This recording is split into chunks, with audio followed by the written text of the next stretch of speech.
Hello everyone and welcome to today's video. Now today I'm going to be talking about the Overwatch World Cup APAC conference.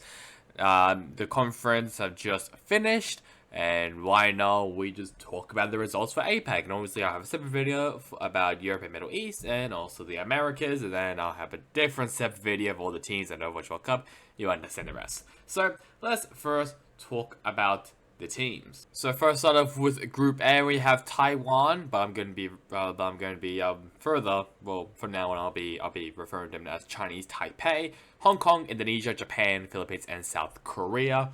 And then in Group B, we have Australia, India, Malaysia, New Zealand, Singapore, and Thailand. Have a look at all the players. Obviously, the teams who qualified into the Overwatch World Cup, so to the main event. I guess it'll be a bit more in-depth look at the rosters, but you might not know them. You might know them. It doesn't really matter. Those are those are the rosters. Let's first start off with Group A though, and the standings are a bit weird because I'm recording this as basically. As soon as South Korea and Japan they finish, so I'm pretty sure they just finished as I'm recording this, so that's why the standings are a bit weird. But what it's supposed to look like is our South Korea is 5-0 with a +10 map differential, while Japan is 4-1 with a +6 map differential. That's how it's supposed to go. Then in the last spot to qualify to the Overwatch World Cup in Group A, we have Hong Kong for the first time, which is pretty exciting. Pretty sure Hong Kong, Japan, both of them will be making their, I guess, international debut in the Overwatch World Cup over at BlizzCon. And then we have Chinese Taipei in 4th, Indonesia in 5th, and the Philippines in 6th place.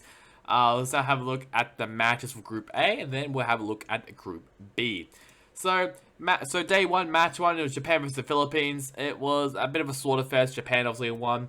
I'm pretty sure also one of the players left, and I think it might be because of rage quit. Might be wrong about that, but that was pretty entertaining to watch. But it was a bit of a slaughterfest. Hong Kong, they won against Indonesia. Once again, no surprise there. And South Korea, they won against Chinese Taipei, even whipping out the Life Weaver on the final map, which was pretty depressing to watch. Day 2, Hong Kong, they beat out the Philippines 2-0, no surprises there. And Japan, they beat out Chinese Taipei 2-0, once again, no surprises there.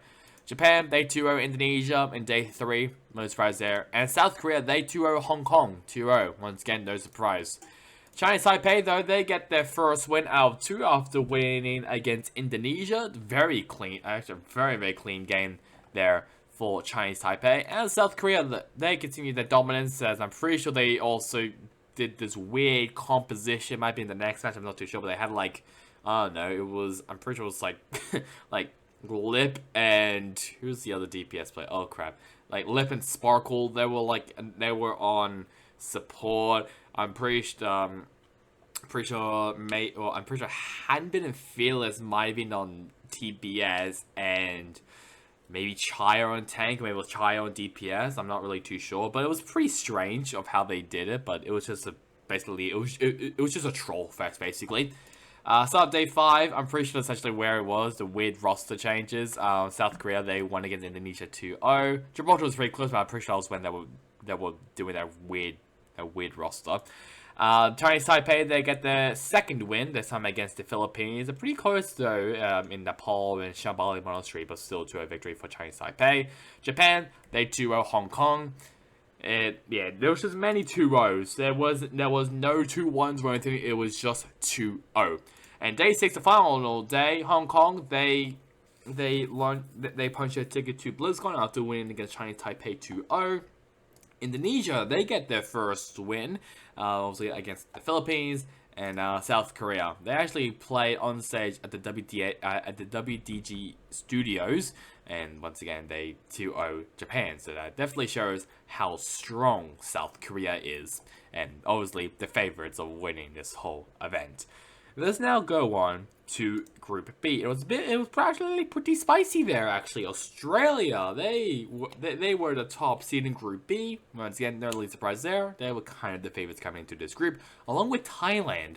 India, they were also pretty close. They were also a bit of favorites as well, possibly advancing to the BlizzCon, but they yeah, but they missed out, which is pretty sad for them because I thought they actually had a pretty decent roster.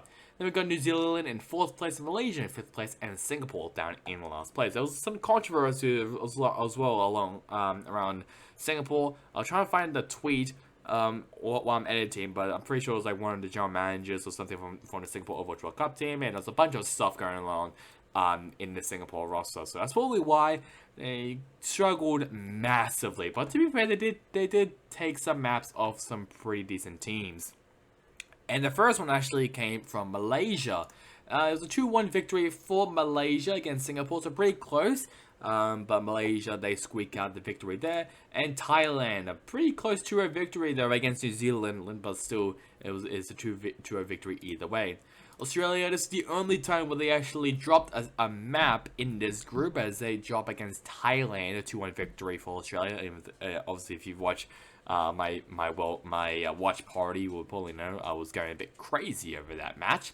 And India, they show up really well as they 2-0 against Malaysia. And New Zealand, they get their first win on the board against Singapore in day 2.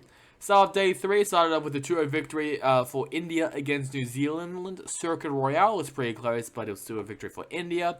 Australia, they win against Singapore, pretty convincing victory there. And Thailand, they win against Malaysia to round off day 3, a pretty convincing win as well for Thailand. This match was pretty interesting though. Australia beating India 2-0 victory for them. Pretty close game though, either way, but Australia takes the cake. New Zealand, they take a very convincing victory against Malaysia, and Thailand sweeps it up as they take down Singapore 2-0. Australia, they start off day 5 with a easy 2-0 victory against Malaysia. However, this was a bit of this match. Everyone was focused on this match. Thailand versus India. Pretty sure by that time, pretty sure Australia was already in, but I might be wrong. Actually, no, never mind. Australia weren't actually in for qualifying to BlizzCon yet, even though they were the first seed. But I'm pretty sure they needed Thailand to win against India, and that is what happened. Thailand, they punched a ticket to BlizzCon along with Australia, basically from this match. A 2-1 victory for Thailand. India, they played the hard ass. I just want to say they did a phenomenal job. But Thailand, they just squeaked out a victory against India, and to end day 5.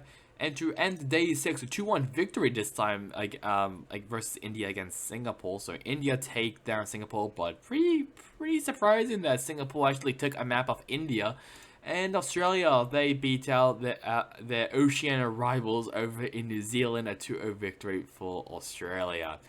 So that is really all from APAC. Obviously, the 5 teams who have qualified to BlizzCon from APAC include South Korea, Japan, and Hong Kong from Group A, and Group B, Australia and Thailand.